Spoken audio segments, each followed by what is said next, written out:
Man, who else is getting sick of these tranny videos, huh? So am I. Okay, so before I put the pan back on, the filter, all that good stuff, I got one quick thing to tell you about. There's this governor right here. This little thing is what's gonna, control, okay, so it's gonna control your shift points. I don't have that much battery life on this camera, to explain how this works exactly, but you can go back and watch my video that I did on this when I took it out. That explains it pretty well. But this is more so going to be a video on explaining what to look out for, how to inspect it, and what to do before you put it back in the car. So before you put this back in, you're going to want to look at this bottom gear, this worm gear here, obviously, for any teeth missing. This is a nylon, in other words, plastic carrier, so it can chip very easily. This is what controls your speedometer. This lower worm gear here lines up with that gear right there, which is your speedometer cable. So if that's chipped off, your speedometer reading's not going to be accurate and your cruise ain't going to work. And then this top one here hooks up to something else, part of the drive shaft, I'm sure, that I'm not exactly sure. That's how the governor works in some way or another. But basically what you're going to want to look out for, obviously, is the chips on both these gears. And you're going to want to look out for these springs here. You want to make sure they both move back and forth like they should. If they don't, then they're stuck up, then the transmission is going to shift right, and you're going to have sticking gears or slippage or, all sorts of fun stuff.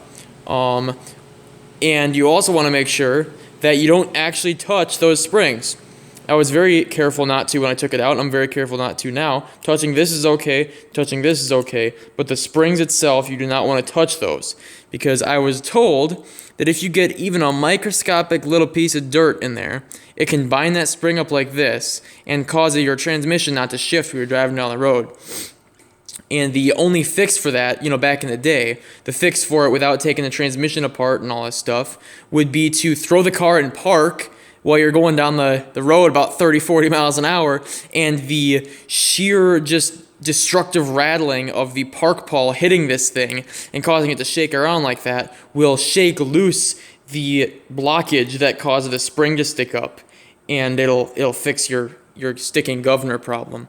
But I would like to avoid having to put my car in park while driving down the road, so I'm going to not touch these springs. But yeah, both of them work.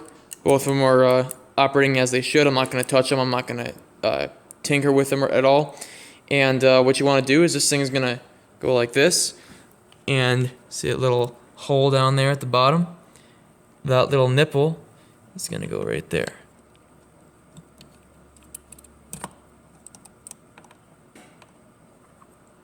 See that? It's going to sit in there like that. And then you're going to take your cover for it, get your new gasket. This is the old one. Get your new one, put it on, and stick this thing on there just like that. And this hole is going to go in there, and you're going to feel a snap, and that's how you know you got it in. So that one's pretty self-explanatory, not much to say on that. I'm going to get this in, I'm going to get torqued down 15 foot-pounds, and or 13 foot-pounds, and get my filter in, then I'm going to get the pan on, and I'll see you tomorrow when we start getting this thing, start getting it in the car.